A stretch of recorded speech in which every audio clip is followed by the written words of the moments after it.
All right, y'all. Welcome. Happy Wednesday to everybody. You may notice the absence of Cookie. I'll be sitting in for him today. So we're all very, very lucky to, frankly, have me here. I'm joined by our boys Drew and Justin here. Welcome, gentlemen. Thank you for having me on the Wednesday. I really appreciate you welcoming in. So thank you for that. Of course. How are you guys doing? We've got a big game coming up this week. I think that's pretty obvious. I think we can go ahead and start there. But with that, Justin, is there anything? I mean, is there any news in the recruiting world that we need to note at this point? Well, there's always news that Texas fans need to know about when it comes to recruiting, because nobody recruits one class. They recruit 3 classes ahead. And so there's always something good to know. Grayson Littleton, cornerback, just decommitted from Clemson a couple weeks ago, took an official visit to Michigan last weekend. He's going to be in Texas this weekend for his official. The Horns need another corner in this 2025 cycle to join Caleb Chester, 4-star out of Fort Bend Marshall. I think that's pretty relevant. He is a good-looking kid. He's long, about 6'1.5", almost 6'2", kind of that stereotypical NFL corner size, got some wingspan to him. I like him a lot. He'll be on campus. Kellen Wiley, a linebacker out of Tampa, Florida, that's been kind of gaining some momentum here in the last few weeks. Texas wants another linebacker in this class, and they're going to continue to try to flip Riley Pettijohn. But until then, they're going to work on a couple other guys like Madden Ferrimo, who's also looking at scheduling a trip. But Wiley coming in this weekend, I think, is big because he's got a handful of schools. Miami and Georgia are also coming at him as well. And so there's always something to talk about in recruiting, whether it's class of 2025 or some of these freakish sophomores I saw in the state of Georgia last week in the class of 2027. Either way, Inside Texas always has something, and that's the good stuff about recruiting.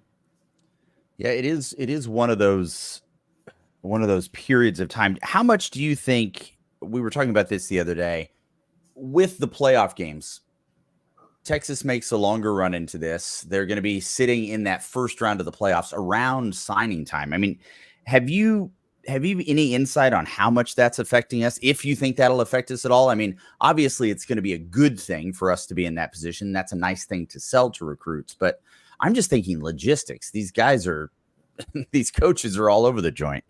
No, that's actually a legitimate concern that I don't think any fan actually thinks about or contemplates. And knowing Sark the way we do and his staff, they are very ultra focused on game weeks. And during the season, like you have to host recruits for Saturdays. That's just part of the gig. And now with them taking unlimited official visits, that just really makes it even more taxing on these coaches on what they have to do day to day. Honestly, we don't know the effects yet, LC. This is the first year for the 12-team playoff. We don't know what's going to happen there. We do know at early National Signing Day is the first week in December. And so I think once Texas beats A&M, they'll go straight into the mindset of closing up the class of 2025 as soon as possible. Because it'll be in that first week, and hopefully getting all those signatures in so that they can really focus on the remainder of the season, which is a playoff run and potentially a national championship. And so I think this is all new to everybody. And I think everybody's they're going to try to find that happy balance, that happy medium. I think you're just going to see more staffers put to work. I think you're going to see Chris Gilbert and Brandon Harris taking on more roles just because I'm telling you, Sark is a great recruiter, and we have learned that. And there's different aspects he's really fantastic about. But when it comes to a game week, don't jack with him. He really likes to kind of focus in on what's in at hand, because if they don't solve what they're doing on that Saturday, that recruiting doesn't mean a whole lot 2 years later. And so it's going to be interesting to see how Sark and those guys find that balance. Drew, what was your experience with Mac in that regard? Because obviously he's a legendary recruiter and was able to seemingly kind of balance everything, at least for a while there, as the, air quotes, CEO of the program. Did you notice anything different around game weeks? No, because he was a CEO. He wasn't as involved in the preparation of it. But I do know at the end of the day, it is about winning. When you win, it makes recruiting much easier. So Sark knows that. He knows that's his formula. He just needs to win. And these guys want to see wins. I remember, I mean, there were several of us who committed early. I mean, I was Right. committed spring before, goodness, the spring of my junior year, and really didn't think much after that. I kind of knew I wanted to go to Texas, so it really wasn't a question of if I was going or not. But one of the schools that was kind of still recruited me a bit was LSU. But funny thing, Texas ended up playing, and it wasn't even close. But Texas ended up playing LSU, and that's when Nick Saban was there. Yeah, Yes. but Texas ended up playing LSU in the Cotton Bowl in Yeah, 2002. Cotton Bowl. I was there, and Cotton it was Bowl. freezing cold. Yeah, I was there too. And my boy LJ Lee Jackson with that scoop and score in his Yeah. final game, Bubba. It was fun. It's just funny, like when you get to see the teams that you're being recruited by play against each other, but then the team you are being recruited by wins, yeah, or you're going to wins. It does feel that much better. But yeah, I was all in on Texas at the time. With this, help me out here a little bit, Justin. Now, did they abolish completely the letter of intent? Is that gone? So when you say there's a signing period, what does that actually mean? Yeah. So technically, yes. The NLI, not the NIL, because Lord knows no one's going to get confused by that. The NLI is no longer going to be a part of the process. Right. So I'm actually curious to see how they're going to handle these ceremonies, because there's always this fake thing that you're signing something and you're really not doing any of that. There's no faxes. People still think they use fax machines. They take screenshots. You actually can do a signature off of a screenshot now. It's fascinating with all of the new technology, how they handle it. But we still feel like they're going to have some sort of ceremony, because, right. I mean, that's kind of a lot of what it is for the kids that have accomplished this to be able to go to the next level at such a high level. Again, that's something else we're kind of starting to figure out. Like with these new NIL rules that are coming in, they don't go into play until July 1st, 2025. Got it. Okay. So I think we're going to have a good 6 or 7 months, 8 months to kind of figure out how that's going to go, because essentially they're going to have to sign something. It's a contract world, guys, and you're going to need to put pen to paper if you want to get paid and go to school and have a good time in Austin, Texas. And so I really don't know how that's going to work, what they're going to sign, if they're going to I still feel like they're going to go through some sort of trivial kind of signature deal. Oh, sure. Yeah. It's the theater of it. If that means you don't show up, if nobody signs anything, it's more or less, well, did so-and-so show up for the first day of class? Right. Yeah. And I don't think we want to get to that point, because then my job becomes pure hell. Oh, sure. Absolutely. So we do have a question here from our friend Alan. So Sark being the ultimate 5-star flipper last minute, who do you see that happening with this year? Do we have, presumably we're in the race for a couple. I know that we're still recruiting a few. Yeah. Sark is good at the last minute flip, and he is because he doesn't pressure kids. He's really good at gauging the temperature of not only the player, but the parents. And the more I do this, the more I realize how much that actually helps the kids make decisions, because they can't do this by themselves. And I think a lot of times they feel like they do, but when you have a mom and a dad there that are there, I think that's a big factor. Devin Sanchez is the biggest name. That's the kid. If you're a Texas fan, that's the kid you want. He is an ultimate come in, play immediately cornerback out of Galena Park down in North Shore. But he's still working on a few other guys. If they're not 5 stars, they may be high 4 stars. Sure. And the numbers they're getting a little bit smaller. Like, I mean, there's probably only 5 or 6 more spots in this class, theoretically. That could grow a little bit now with the new no walk-on rules and things of that sort. But man, it's going to be interesting to see kind of how it plays out, because Devin Sanchez is one that Texas, he still connects with Texas on a regular basis, and he's a numbers buster. If your class is full, you find room for that dude.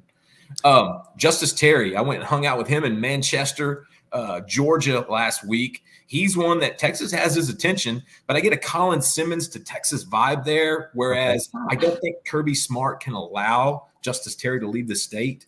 The number 2 rated defensive tackle in the country. I don't think that's going to happen, but Texas is in the mix. If there's one other guy that I think people like, it's definitely Michael Fasusi. and that's the offensive tackle out of Louisville. He's been a prime target for 2.5 years now. And I've actually talked to Fasusi on a number of occasions the last few weeks because there's just been so much speculation that because Oklahoma's not having the best season. So what's the first thing people do? They go to the top of the list of the recruits to see what they're feeling. Well, if you know Michael, this is a very authentic, real kid. And no matter what Oklahoma does this year, he loves Bill Beatonbaugh. He loves the potential of starting as a freshman for the Oklahoma Sooners. Yeah. That's who he is. And every kid's different. And so he's one that Texas is not letting up on. They've been Texas and Texas A&M have been coming at him the last 2 months. He tells me almost every day.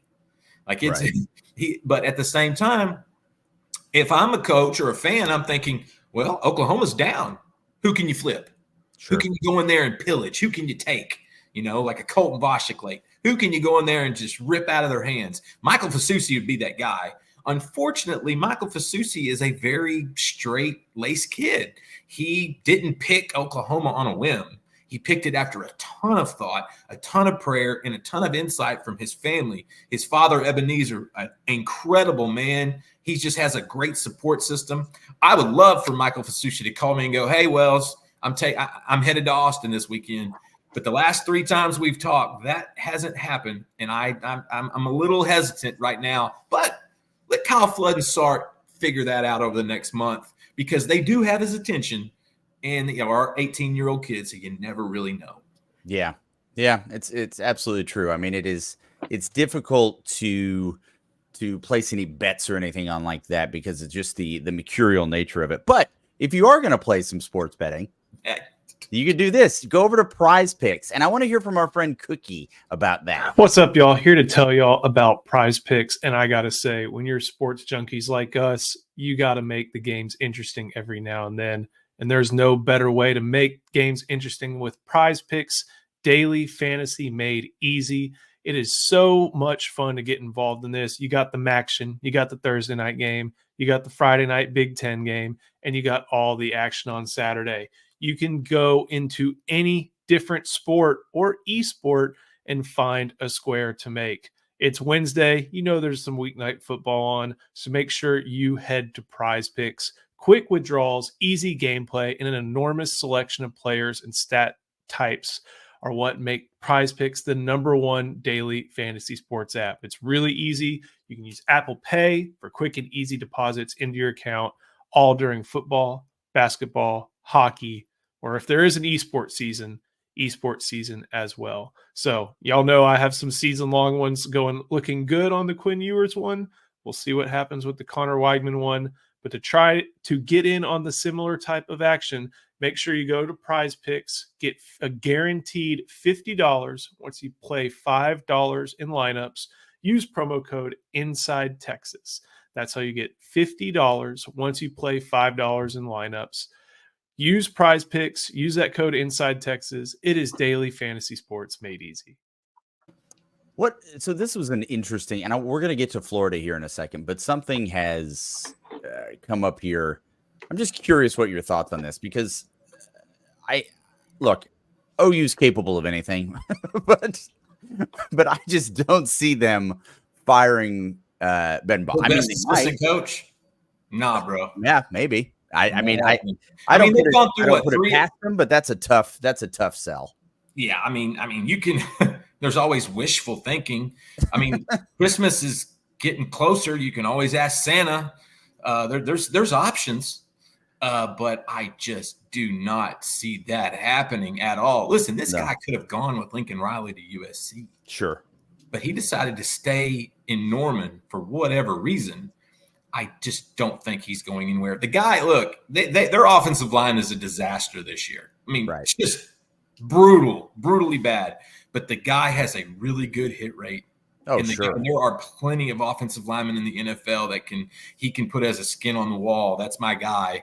And so I hate to tell Texas fans, but Bill Beatonbaugh, he just did a tremendous job with Fasusi. He really did.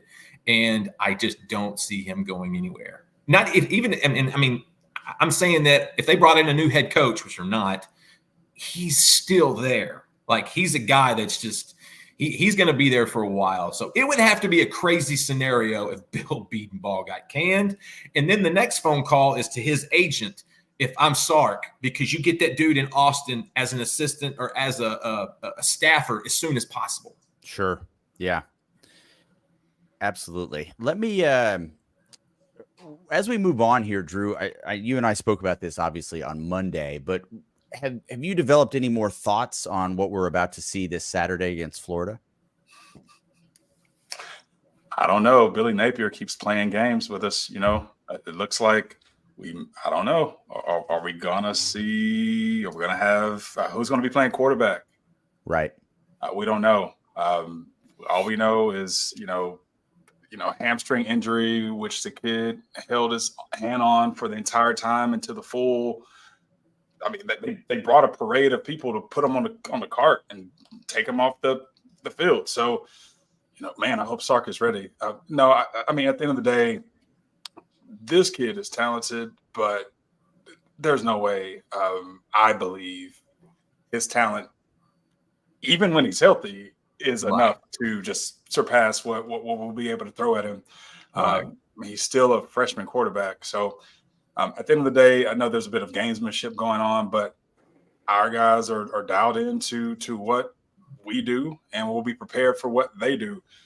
They just had a really rough game last week. I mean, they had guys get injured all over the place. So we don't really know who's going to be doing what. We got the injury report here. So yeah, this literally just came out here. So obviously DJ Lagway is listed as questionable. I mean, again, we're hearing lots of things. Can you blow that up just a little bit for me, LC? Yeah, of course. I don't have my glasses. Make it bigger? Yeah, there we go. Hold on, let me get that for you. I know she's told you to make it bigger before, but I really mean it this time. No, I understand. Yeah, it's also you may not see this, but I'm moving the page rhythmically, and sometimes that's better than the font being a large size, Justin. That's what I've been told. Is there something else that you'd like to see here? Oh boy, man, they're Damian George has had a good season. That's a hit, fellas. That is a hit. He is I believe he's a North Shore kid. Yeah. And that's a hit. That's a big hit. Is Eugene Wilson. I think that's their top receiver. This is tough. And I think we're all learning, man, this thing in the SEC is really Saturday to Saturday. And like I know it's so trivial, any given Sunday, any given Saturday.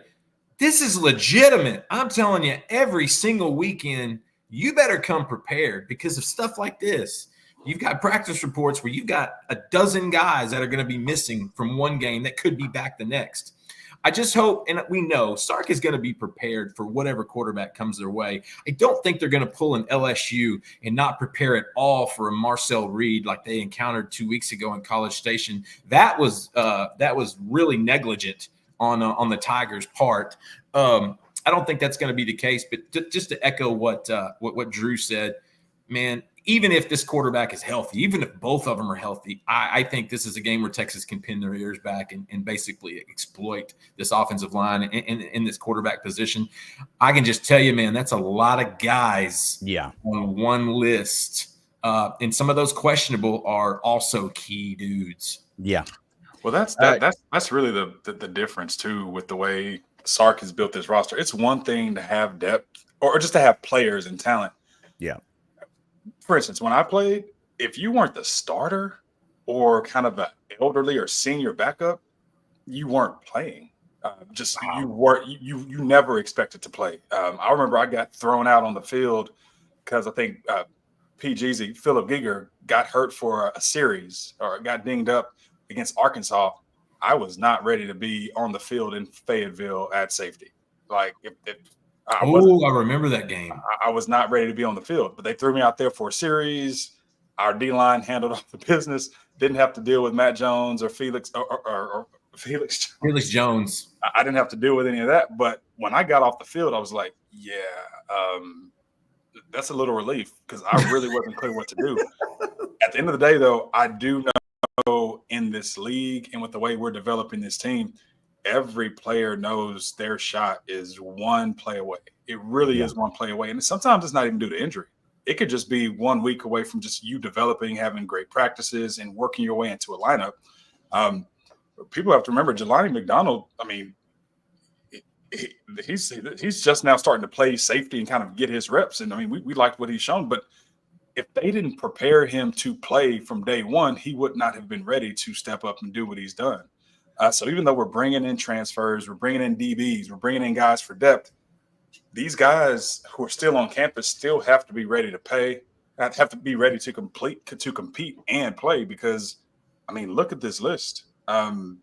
You just don't know from week to week if your list can look like Florida's or if we're going to be healthy. So I appreciate that Sark develops his depth and gets them ready to step up, because just historically, when a guy gets hurt, you're bummed out by it. And that's not happening. That's really not happening. We haven't experienced that yet. And that's even at the quarterback position. So keep our fingers crossed that we don't get any thinner, but I really appreciate the way Sark has built this team, and I'm happy we're coming off a bye week. Amen. For those of you that are listening on the podcast, we'll just go to the Texas side really quickly. These are Derek Williams, CJ Baxter, Christian Clark, Velton Gardner. Those are outs. Vernon Broughton is listed on the injury report, but he is out strictly for the first half for a penalty. And then our questionables are Makuba, Vasek, and probable is Isaiah Bond. I'm curious, Drew, what do you think? Where do you think the shift happened? What was the shift from having more of a MAC mentality where you're playing maybe a shorter bench as opposed to moving to Sark, who seems to be a little bit more on the extreme of playing more players? What do you attribute that shift to? I think it's attributed to just Sark's, accountability and just competition. I mean, at the end of the day, you can be a starter. You can be a guy who's supposed to be next in line for a position, and they'll go recruit 3 receivers. They'll go bring in 3 defensive linemen.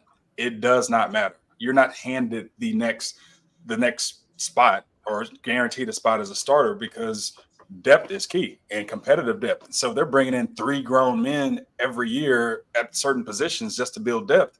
If you're a sophomore and you've never touched the field, you either have to grow up fast, compete, or, what are you going to do? But that's really the difference. The portal has, in the way that Texas has used it, they're using it to build depth. They're using it because they know D linemen, we're all going to be better and put better plays on film when we're fresh and when we're rotating through. The same thing happens. Really, we haven't done this yet, but I think from now on, we probably need to get enough backs to where we have to worry about this.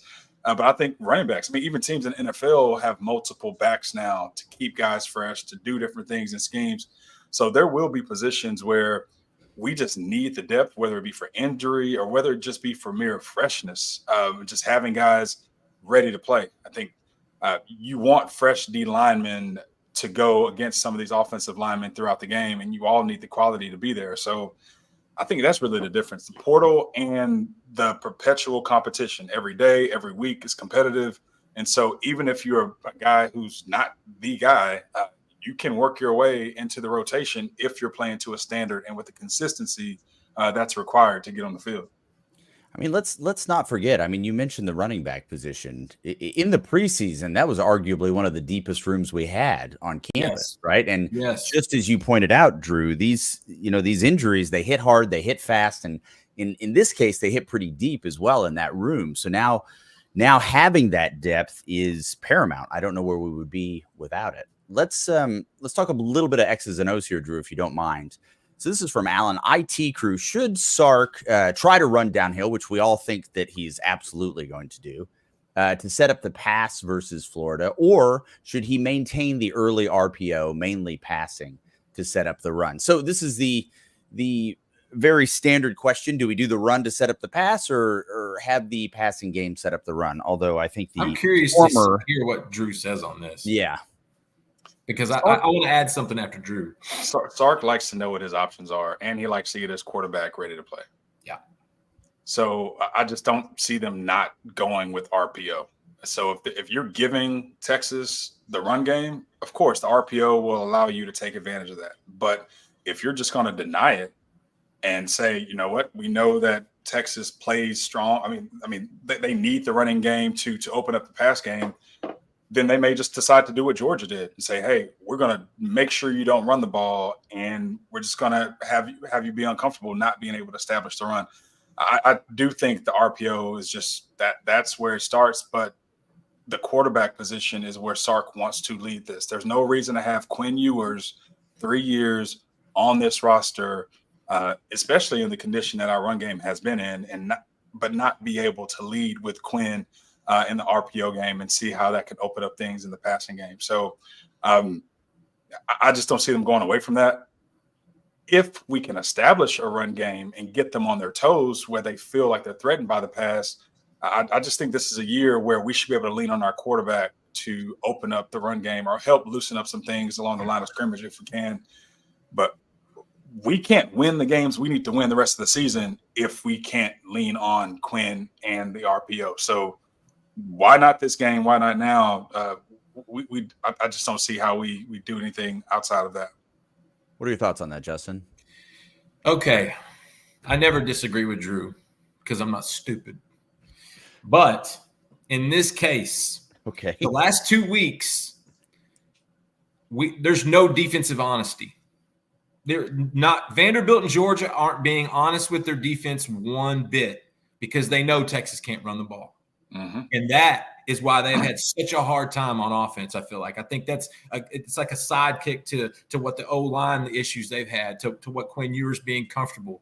You have a 3-year quarterback in Quinn Ewers, you should be able to lean on him to fix these things and kind of figure stuff out as you go. Because let me tell you something, Florida's front is not bad. Like, this team's not bad. They've been playing a little bit better each week. They've still got really good athletes over there, and they still got a good front seven.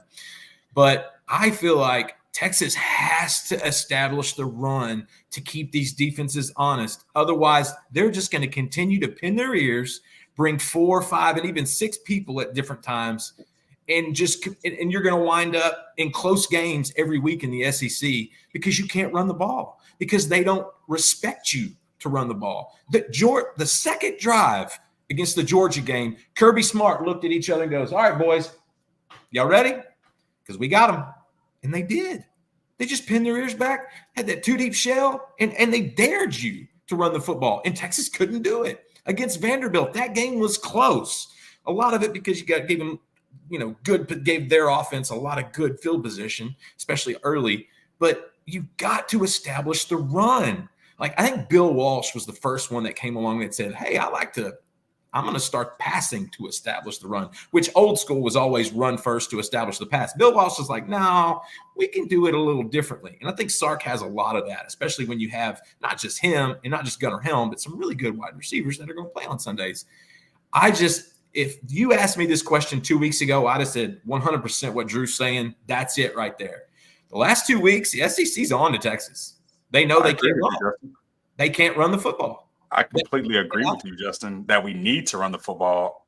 I just haven't seen us do it against, I think they have one player out on the D line, but I've said this up until this point. I think I said this Monday. We actually get a real schedule these last 4 games with players along the trenches that look like our players. Yes. We can't pretend Mississippi State, OU, we can't pretend those games will be comparable to what we're about to see here. So, can we run? Yeah, that's really the question. That's where I don't know. Like, can we run? And when you think about how we've been able to establish run in the past, and I'm not reevaluating the productivity of our offensive line, but what made Jonathan Brooks special, what made Bijan special, what made these guys special are the number of missed tackles. Yes. The explosive plays and extra yards off of making guys miss. Yeah. Everything we're seeing now, it's not making guys miss. It's a lot of things are going for what they're blocked. Yeah. And then you get tripped up and maybe get a few extra yards. But staying on your feet, having contact balance, being able to create explosive runs, even when you're in the hole, even when you have a defender, it's a combination of the backs having the same ability that we've seen in the past. And is are they able to maximize that? And so we're getting our backs involved in the perimeter a lot more than I think we've ever needed to. But I think that's because I'm Almost just too not much. sure that's what we're capable of doing. And I'm not. If we're able to establish the run over the next 4 weeks with the rosters we have to play and all the film that we put out of our inability to do that, Justin, we're gonna be lights out. Like if people allow Texas to find the run game, it will be scary. I'm not sure we'll be able to lean on it. I haven't seen it. I'd love to. I think both backs look great in the last games. Both had explosive runs. I think 21 yards, 23 yards between Wisner and Blue. So they both looked dynamic in the last game. We just have to. I want to see it this week. I think what we see too is the difference in a starter and a third stringer and a fourth stringer and a fifth stringer. Not that they're less than the starter, but there's a reason CJ Baxter was a starter. There's a reason. And so as you go down the depth chart, it doesn't usually get better.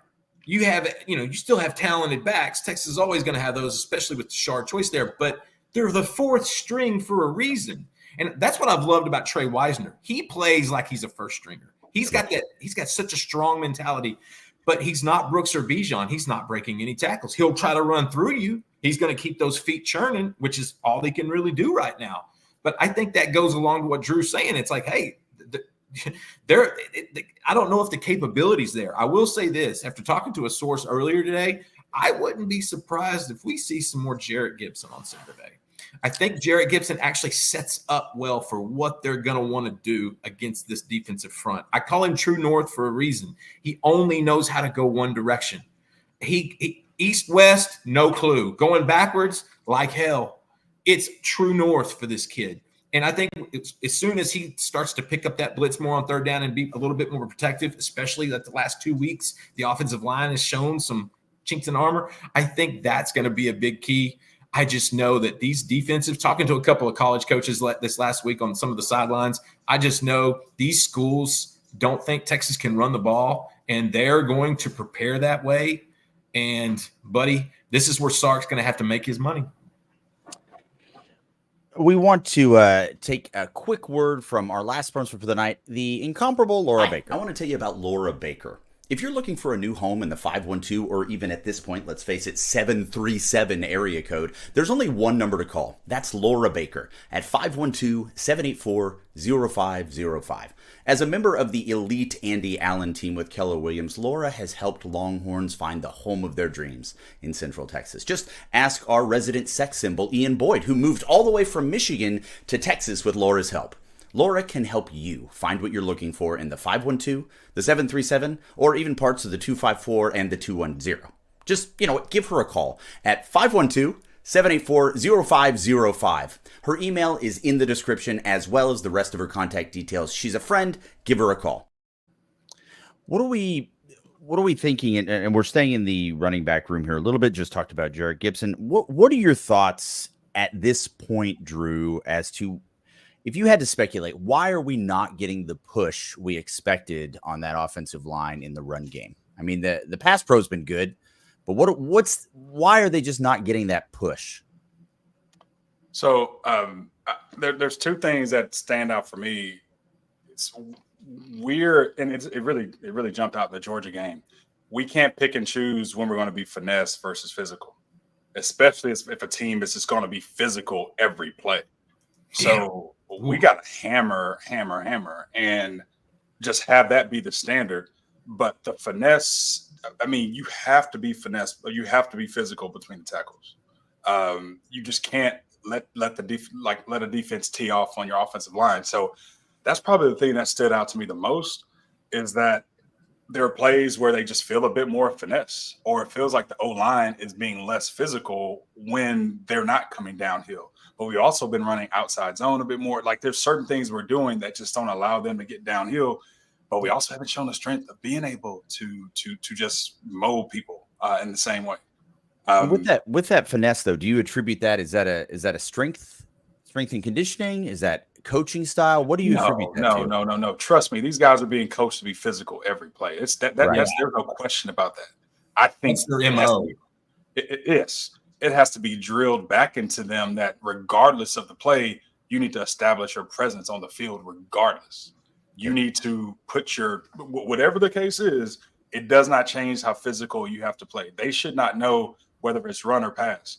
But I do think as we're getting into more of these lateral throws, and we've been doing them, but it just doesn't feel like we are moving or displacing the defensive line in ways that we need to, because you can do that even on RPOs. Even on RPOs, the line should not know and does not know whether the quarterback is throwing the ball or not. That's the whole point of it. Absolutely. Block the run, everything else should take care of its own. I do think it's a mentality thing. It's a mentality thing. It's a confidence thing. We've seen some looks. We've seen guys shift.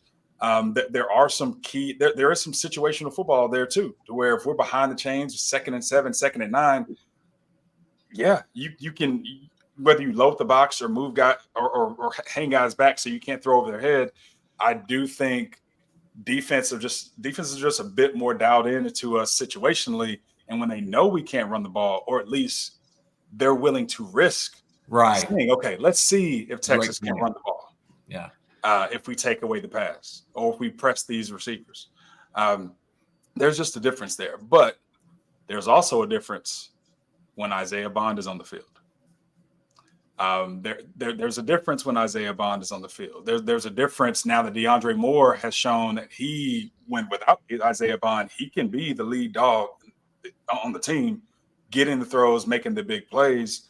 So there's some elements I'm anxious to see too, with just how DeAndre Moore, Isaiah Bond, like how all these guys, now that we kind of have a more established rotation of physical guys in pass blocking at the receiver position, but guys who can also threaten you when you make these short throws. It should allow us some variability to where the defense is a little bit on their heels and allow us to come downhill. You cannot assume Texas is going to go head to head with any of these massive defensive lines and just maul over them. There has to be some element of guesswork that the defense is required to do so that you catch them off guard, or you catch them on their heels, or you have your linebackers in conflict. I don't feel like we have been able to establish that part where we have guys in conflict and we keep them on skates. So while there's a physicality part of it, I don't think we're losing that. I just don't think teams trust that we can run the ball just at will. And so they're betting against it, and they've been winning. This is from just a random Coach. So Coach is curious, since I may have missed it, but think Florida will have the same game plan as ULL in 2021. Ton of outside zone with bootleg and waggles. You want to translate that for me, Drew? You're getting your quarterback comfortable outside the pocket. He's reading half of the field, easy throws. You may have a couple shots down the field. You may have a tight end leak back the other way. You may have somebody come on the backside. It keeps the game plan simple, but you're playing leverage. And so there's always a chance in this type of game plan because you got to play and be honest in the run, but you're getting a guy on the edge to where he doesn't have to sit in the pocket and be aware of people collapsing from both sides. He'll have a good sense of where the ball should go, or at least where the defenders are, so he can buy time. So you want to get your players outside the box, especially in a quarterback playing at this level for the first time for a full game. I can definitely see that, Coach Doug. That's a safe game plan. For what you want to do with a backup quarterback in a game like this. We, as we're moving toward the edge here of this, we talked a little bit about obviously Texas's defensive advantage, hopefully, especially if they are unable to suit Lagway. But in terms of and I know we've just been talking about this, but if you had to pick, what are two things that you would really want to see the offense do early in the game to establish it? Is it the run game? Is that what we really need to hit? Yes, it's hard to deny that. I'd love to see us run the ball and run it well and be able to lean on the run. Am I confident we're going to be able to do that? I don't know. It didn't appear we're confident we're going to be able to do that. So we'll see if that changes this week. But I want to see a clean game from Quinn. I mean, it's hard to ignore that part too.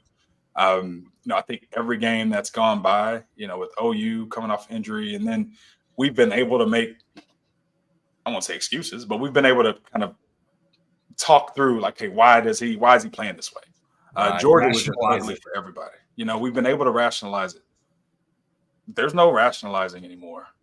There's no way to really justify it at this point. Sure, there can be another tip ball interception, and we're all looking around wondering how is that happening again. I can't speak to that. You can call bad luck, but at the end of the day, on plays where execution is required, where they're taking away his first read and he has to go to his second read, on plays where he just needs to step up in the pocket and move around a little bit until a receiver flashes open as he's supposed to. That's what I want to see him do, is execute the offense in a way that puts us in position to win games. But we also got to help Quinn, though. I know you said two things, but we can't have these pre-snap penalties. We can't get behind the chains. We can't have 1st and 15, 2nd and 15, 1st and 10, especially early. For 1st and 20. We can't have these penalties that put us behind the chains because we don't have the run game. And so it's not like you can get 1st and 20 and then go get 7 yards in the run game just willingly. You can try to, but okay, now you're 2nd and 17 or 2nd and 12. What are you doing? And so you got to stay ahead of the chains. And so the penalties have to be just, we got to figure out the penalties, whether it be holding penalties on the edges or just pre-snap penalties. So kind of three things there. I got to see what we can do with the run game. We got to eliminate penalties because those are controllable. And Quinn, you got to be confident in your game plan and stepping up in the pocket and moving with confidence and just knowing what to expect and seeing guys and throwing guys open.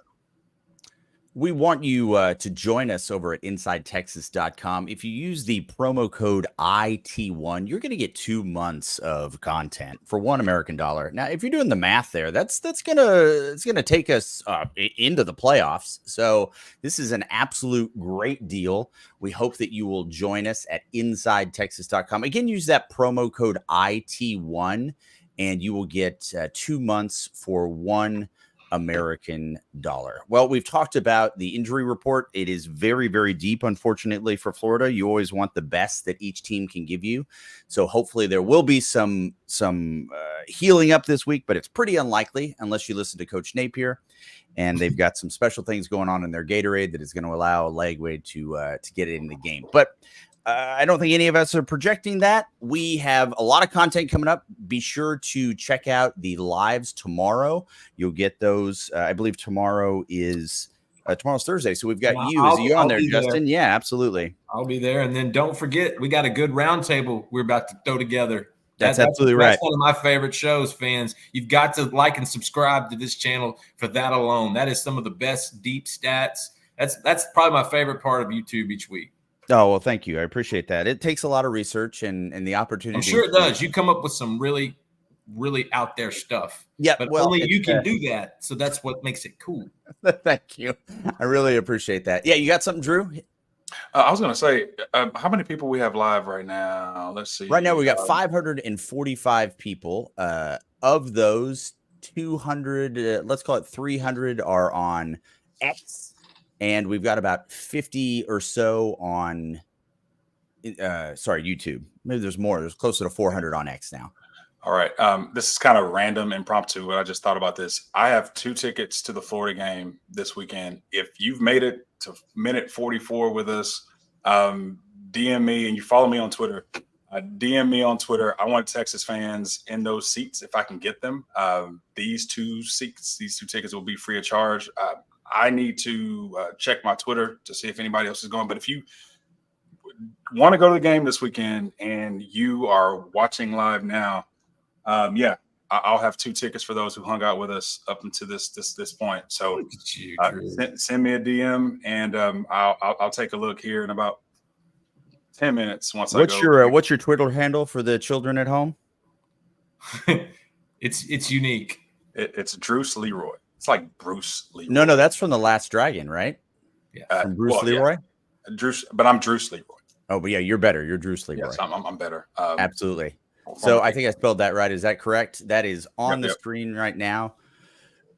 Bruce Leroy, go ahead and check him out on Twitter. Give him a DM and hit him up. You need to follow him on Twitter anyway, because Absolutely. he is really good on during the games. I always look forward to him and Ian Boyd's, because they're not typical fans. They actually know what they're talking about and what they see in the moment, which I think a lot of times people just that it's a knee-jerk fan reaction. But those two guys actually see things developing. They see patterns, and that's why both of those guys are incredible follows. Every day, but I'm telling you, on game days, must follows. We thank you all for being here. We're gonna take you out with some impregnating music.